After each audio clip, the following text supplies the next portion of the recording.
Mình xin chào các bạn. Thế vừa rồi là có bạn hỏi mình là giải thích cho cái lệnh bù giao G41, G42 và trên máy tiện thì nó khác biệt như thế nào so với nếu mà không có lệnh bù giao G41, G42. Thì qua một cái bài tập ví dụ thì mình sẽ giải thích cho cái phần này. Thì ví dụ chúng ta sẽ tiện nên chi tiết như thế này. Thì nếu mà viết chương trình thiệu thông thường á thì chúng ta sẽ viết là đầu tiên. Bây giờ mình ví dụ là mình viết cái đường dòng tiền tinh nha, là dòng này, cái đường này. Đó. Vậy thì đầu tiên là mình cho dao chạy tới điểm này. Điểm ra ngoài này tí ha, là x20 z2. Sau đó mình dùng lệnh G1 ha, chạy thẳng vô z-5. Rồi mình chạy ra x26. Rồi mình chạy lên này là x40 và z là 20 trừ 20 ha. Rồi mình chạy vô đây là z-25 và mình dùng lệnh G2 chạy lên này là x50 và z-30 với R5. Sau đó chạy G1 là xong cái biên dạng này. Đó. Tuy nhiên con dao thực tế chúng ta là nó có R giống như này. Đó, mình zoom to lên cho bạn thấy. Con dao chúng ta bản chất là nó có R này, chứ không bao giờ nó nhọn như thế này được. Tuy nhiên khi chúng ta xét dao á, thì chúng ta sẽ cho con dao nó chạm vào đường kính bên ngoài ha, chạm đường kính. Thì lúc này á, là cái điểm ngay điểm này nè là cái điểm tiếp xúc, là chúng ta xét cho phương x. Thì kéo dài ra là cái đường này, đường đỏ nằm ngang. Rồi khi mà chúng ta xét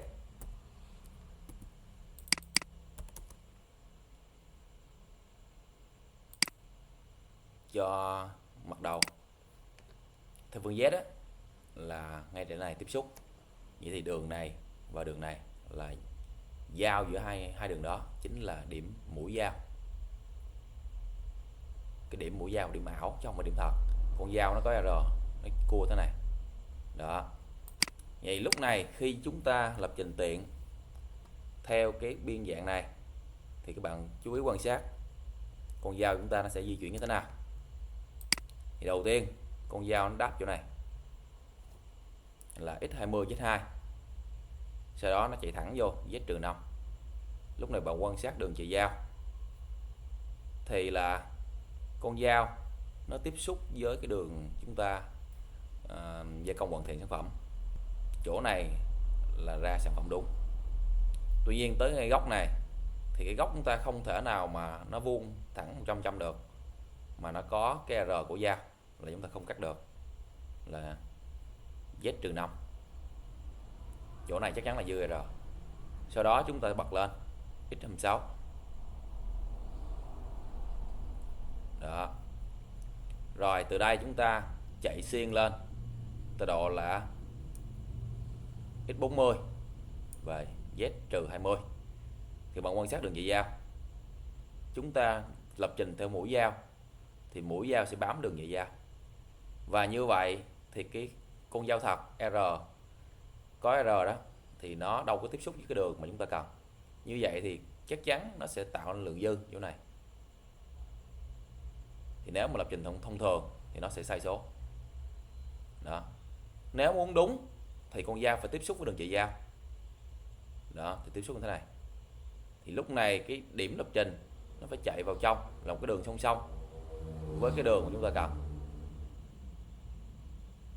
Đó, lên trên này rồi mới bắt đầu đi tiếp. Như vậy thì đúng ra ta phải sửa lại chương trình ta theo cái tọa độ chúng ta tính mới. Tuy nhiên thì chúng ta có cái lệnh bù giao, nó sẽ giải quyết được việc này, mà chúng ta không cần phải là sửa tọa độ, chúng ta giữ nguyên tọa độ đó và chúng ta dùng lệnh bù giao là được. Đó. Thì chỗ này mặt côn nó sẽ sinh ra sai số. Tiếp tục các bạn xem qua tới mặt trụ, mình đi thẳng ra là con dao tiếp xúc với đường trụ chi tiết, bắt đầu qua đoạn cua. Bạn quan sát thì con dao nó hở nhớ kỹ ha. Đó, cái lưỡi cắt con dao nó hở so với đường mình cần gia công, như vậy thì nó sẽ ra sản phẩm là bị dư thêm. Đó, mình đưa rất là chậm cho bạn quan sát. Vậy chỗ cái góc cua nó sinh ra sai số, muốn đúng thì các bạn phải đưa cái mũi dao vị trí tọa độ nè đi ăn sâu thêm, thì lúc này chúng ta mới ra được cái góc cua đúng. Rồi, để giải quyết thì chúng ta cũng dùng lệnh G42 là bù bên phải để chúng ta giải quyết phần này. Lên tới như này. Đó, rồi chúng ta đi thẳng. Như vậy thì nếu mà chúng ta không dùng lệnh bù, chúng ta sẽ bị sai số ở đoạn côn và đoạn cua. Chúng ta sẽ dùng lệnh G42 để giải quyết. Rồi bây giờ chúng ta, để mà dễ mường tượng, dễ thấy á, thì mình sẽ chuyển qua cái giao diện bên Mastercam, mình xuất lệnh ra đi.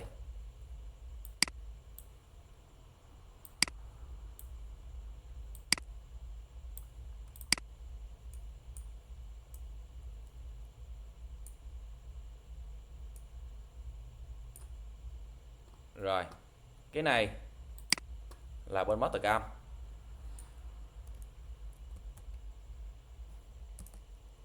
Đó, mình mới ví dụ cho các bạn thấy là cùng một đường nhưng mà mình chọn là 3 kiểu.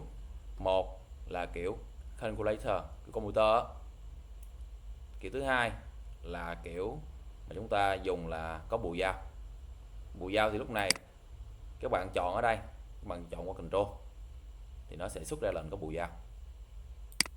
Còn trên này các bạn chọn là computer, nó sẽ tự tính toán cái tọa độ, mà thay vì mình phải tính toán tọa độ, mình sẽ di chuyển để đảm bảo biên dạng đúng. Còn dưới này là mình cho off, có nghĩa là mình viết chương trình mà mình quên bù dao thì nó sẽ sinh ra sai số. Đó, thì ba nhìn như vậy mình sẽ xuất ra cái file như thế này. Đó, 3 file. Một là off, chúng ta quên bù dao, chúng ta cũng không tính toán tọa độ. Cái chỗ này nè là chương trình của mình viết lúc nãy bên kết. Đó, nguyên cái đoạn kết như này, đoạn kết này chính là cái đoạn chỗ đây là Z-5 nè, rồi X6 nè, X40, Z20 nè, trừ 20 nè, Z-25, rồi G2, X50, Z-30, G5, rồi G1, Z-35. Đó, là nguyên này là đúng IC ha. Rồi đoạn này là chúng ta có bù dao G42, thì nguyên từ trên đến dưới giống nhau hết, chỉ khác là chỗ này chúng ta gắn G42 vô là bắt đầu vô chu trình tiện, vô cái đường vệ tinh chúng ta gắn G42 và thoát ra là G40, hủy bù dao ra một tọa độ bên ngoài cục phôi ha. Đó, thì hai trình này y chang, nhưng mà chương trình này là chúng ta ra sản phẩm đúng, còn chương trình này ra sản phẩm bị sai. Rồi còn chương trình này là chương trình mà chúng ta có tính toán tọa độ thì nó sẽ ra những số lẻ. Cái số này chúng ta phải tính toán, thì việc tính toán mình sẽ có làm video hướng dẫn sau. Còn trước mắt chúng ta hiểu cái vấn đề, mình sẽ giải quyết được tiện sản phẩm chính xác mà chúng ta không cần phải tính toán như thế này, tọa độ cho chia ly, mà chúng ta chỉ lấy tọa độ điểm đích đến của nó thôi là vẫn ra được sản phẩm đúng chúng ta mong muốn. Rồi bây giờ mình sẽ dùng Mastercam để mình mô phỏng cho bạn xem.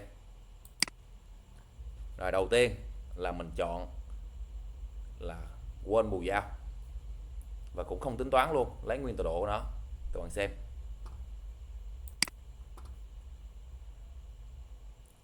Rồi đây là cái mảnh dao, bạn quan sát ha, mình hạ tốc độ xuống, bạn quan sát nó chạy nè,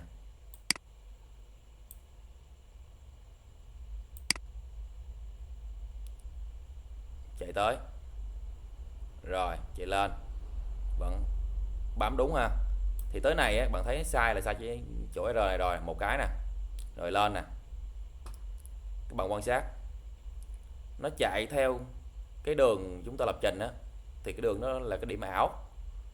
Thì chỗ này nè nó hở ra, mà đã hở thế này á thì không thể nào ra biên dạng đúng được, sẽ ra một biên dạng sai. Cái góc thì góc đúng nhưng mà kích thước sai mất. Đó, cho nhanh tí nó qua ha. Quan sát hở vô đây, đó là khi chúng ta không bù. Rồi lên nè, rồi nó đáp lại chỗ này là đường này là đúng, trên mặt trụ là đúng không sai, rồi qua mặt cong là sai nè. Một quan sát nè, nó lại hở, bắt đầu lên càng hở, hở nhiều ha. Đó, nó hở thế này thì chắc chắn là không có cắt chi tiết được rồi, không cắt đúng cái biên dạng chi tiết mình cần. Chỗ này là dư ra, nó sẽ sai.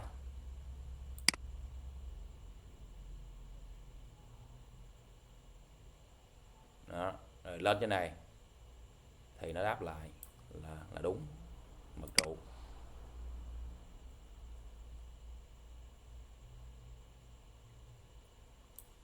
Đó, thì vừa rồi là mình mô phỏng cái việc mà chúng ta không bù dao thì nó sẽ bị sai số những mặt côn và mặt cầu ha, mặt cong. Bây giờ chúng ta sẽ sửa chữa nó bằng cách là chúng ta dùng có lệnh bù G42 và quan sát.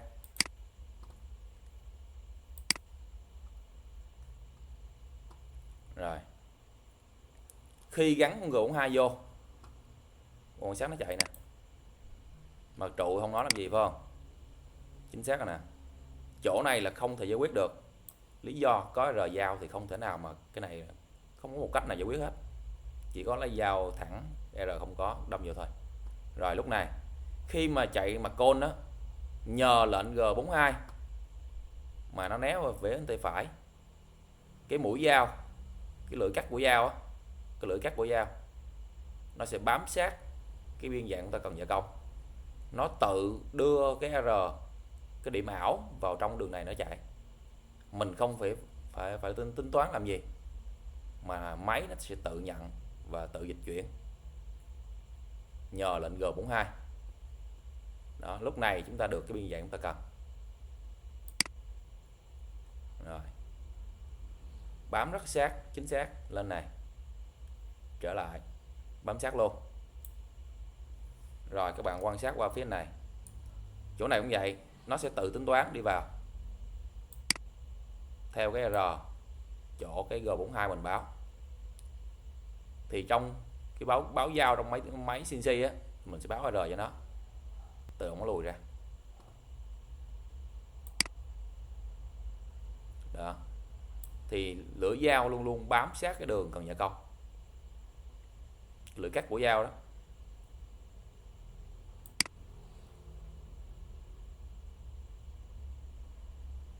Đó các bạn.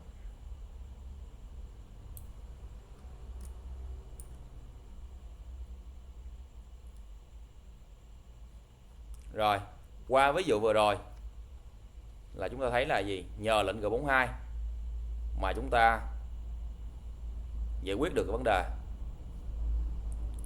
Đây, giữa hai cái lệnh vừa rồi xuất ra nè, có G42 cắt chính xác là ok ha. Còn cái này là sai số, sai ha. Mà giữa lệnh này, chương trình này và chương trình này nó chỉ khác nhau gì, có thêm G42 thế thôi, còn tọa độ dưới này là y nguyên, không khác ha. Đó, rồi bây giờ khi chuyển qua mà máy tự tính toán tọa độ thì vẫn cắt đúng biên dạng chi tiết, nhưng mà tọa độ nó không cái giống như tọa độ mà mình nhìn thông thường, mà mình phải tính toán ra tọa độ thực tế của dao chạy. Rồi mình chuyển qua cái tab mà phải tính toán, mình xem nó chạy ha. Đây,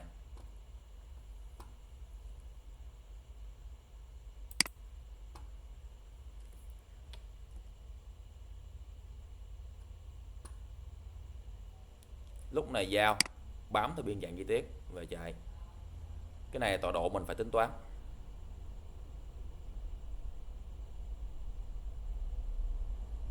Đó, bám theo chạy là ra được sản phẩm đúng.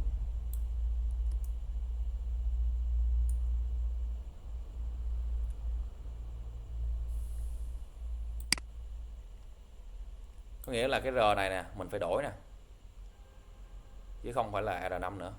Rồi cái tọa độ trên này là phải đổi nè, đổi số bao nhiêu thì đó là do bạn tính. Đó, đợi thẳng lên, cua qua chỗ này bạn phải đi đường cua ha. Đó, như vậy thì nếu mà tính toán thì rất là phức tạp, mà nhiều cái chỗ này không không bình thường là không có cua, mà bạn phải tính toán là có đồng cua. Những điểm màu trắng này nè là những điểm bạn phải tính toán. Đó, tọa độ tính toán, cần tính toán đó. Đó, đó, đó ha. Chỗ này cũng cua luôn, trong cái chỗ này là đường thẳng. Như vậy thì nếu mà yêu cầu bạn tính toán thì rất là phức tạp, mà bạn phải kinh nghiệm, bạn làm rất là lâu, tốn thời gian. Thành ra là chúng ta dùng lệnh bù giao compensation G41, G42 để chúng ta giải quyết cái việc mà phải tính toán đó, rất là tiện lợi. Còn cái việc mà khai báo trong địa chỉ bù như thế nào thì mình đã có clip hướng dẫn trên YouTube kênh rồi, thì các bạn có thể qua bên đó để xem. Mình giải thích ở đây rất là dài và tốn thời gian thêm nữa. Rồi thì nếu các bạn thấy mà đã đủ vấn đề bạn hiểu rồi thì cảm ơn các bạn đã quan tâm theo dõi. Thì còn nếu mà có gì thì bạn cứ comment để mình có thể làm video khác giải thích kỹ hơn. Chào tạm biệt các bạn.